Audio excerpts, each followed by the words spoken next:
In 1620, while the Mayflower was in Provincetown, 18 of its men sailed in a small shallop, searching for a place to live. They came to present-day Eastham, where they were met by a group of Nauset. After a brief but violent encounter, the English left towards today's Plymouth. In 2020, we remember this first encounter.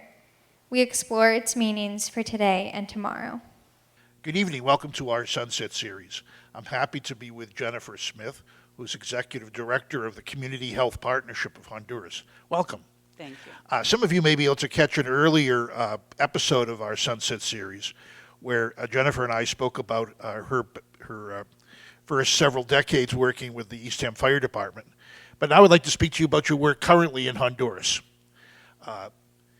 We hear a lot about the pandemic being, in fact, pandemic all over the world. What do you hear about Honduras and the COVID-19? Honduras, as in other developing nations, are already suffering from layers of issues which have just permeated their society, is suffering. It's the most vulnerable among us who will suffer the hardest. I mean, it's hard for all of us, but it's on a whole different level. They have about 80% unemployment. You might not be able to look that up, but I can tell you it's about 80% unemployment in the country. And it's a sharing economy. If one person in a family in the cities might have a car, they're going to share that with everybody in their family and beyond. People help each other as much as they can. Families live together, and large groups live together in small houses, which is, of course, an easy way for this to spread. We've been doing what we can to support our colleagues in the public hospitals. There are 5 public hospitals, including the mental health hospital, 2 of them and social services hospital in San Pedro Sula and Tegucigalpa. And although we don't work directly with the hospitals, we do partner with several of them. We recognize the need, so the coronavirus is not up in our regions yet to an appreciable degree, but it's hitting hard in the public hospitals, which are, the healthcare system has collapsed in Honduras. 40% of the healthcare practitioners have tested positive with COVID. So we've worked hard to raise some money and sent 2,000 KN95 masks down. But it wasn't easy. It's very, very difficult to ship anything to Honduras. But working with our local doctors and people they knew, we were able to finally get a big shipment in. We know that's a drop in the bucket, but at least we want to show some support for our colleagues there. In the regions where we work, it's different. These are indigenous peoples, that Lenca. And these are people who, for the most part, live without indoor plumbing, without latrines, without electricity. They have to walk. Nobody has a car. They walk great distances. They have lived there for centuries. It's a very rural, mountainous region, and they depend on coffee production. But they've suffered a severe fungal infection, La Roya, in the coffee some years ago, about 5 years ago, which decimated their crops. And they're only just starting to come back from that. But coffee production is an issue this spring because of the virus hitting, and people are unable to work because they can't travel even outside of that region with their crops. So they have literally rolled boulders around the bottoms of the roads that lead out of the mountains to try to prevent people from coming up and bringing the virus up into the communities where they live. And obviously, you haven't gone down to your brigades. This has been suspended for the pandemic. We've unfortunately suspended all travel for this year because there's especially coming from the United States where the virus is raging. We can't dare to possibly infect an indigenous region, but also travel in the country of Honduras is shut down. They're in phase 1. They started to go into phase 2. They're back to phase 1. Everything, including the government, is shut down for the most part. And the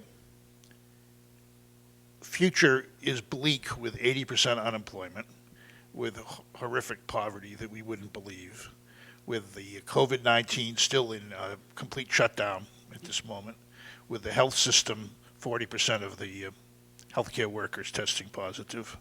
The situation is very, very bleak. And Two things. One thing is I'll simply say that I recognize why they want to get out of there and why they need to get out of there in many cases. And there's a lot to be said that we don't have time for here about our own government playing a role in the setup of a corrupt government down there. But that's another time to talk about that. What I'd like to focus on is anybody watching this who feels that you'd like to help in some way. What ways are there for folks on Cape Cod to assist with?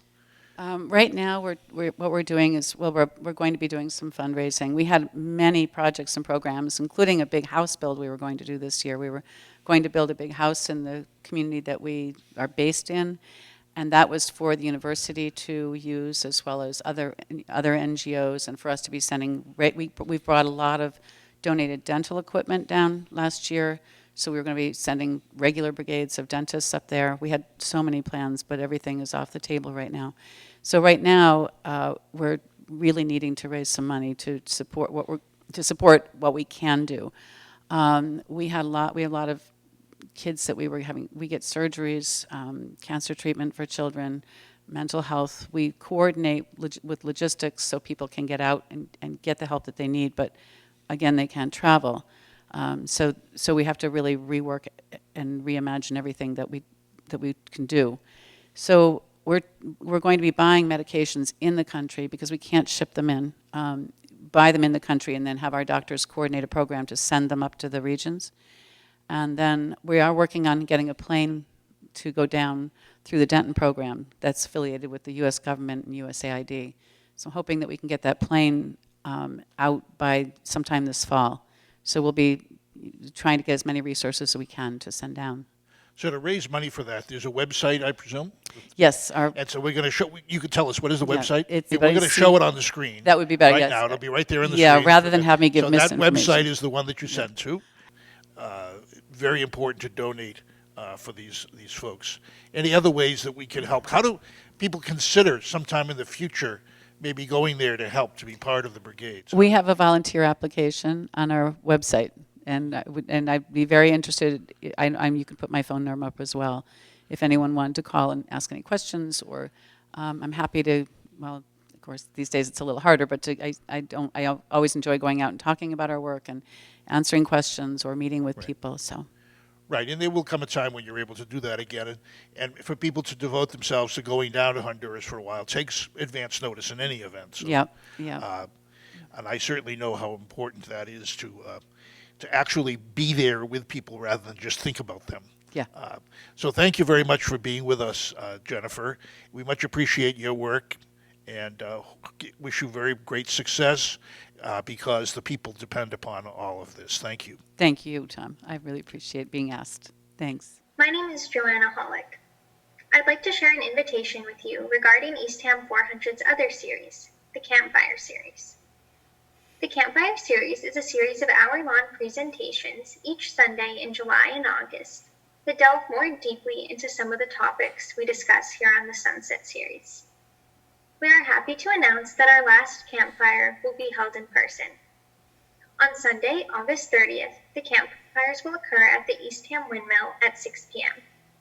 The same program that was presented on August 23rd will be shared again, featuring John Hanlon, who has led the campfire programs at the Cape Cod National Seashore for the past 20 years, and Linda Coombs of the Aquinnah Wampanoag tribe. Admission is free, but registration is required.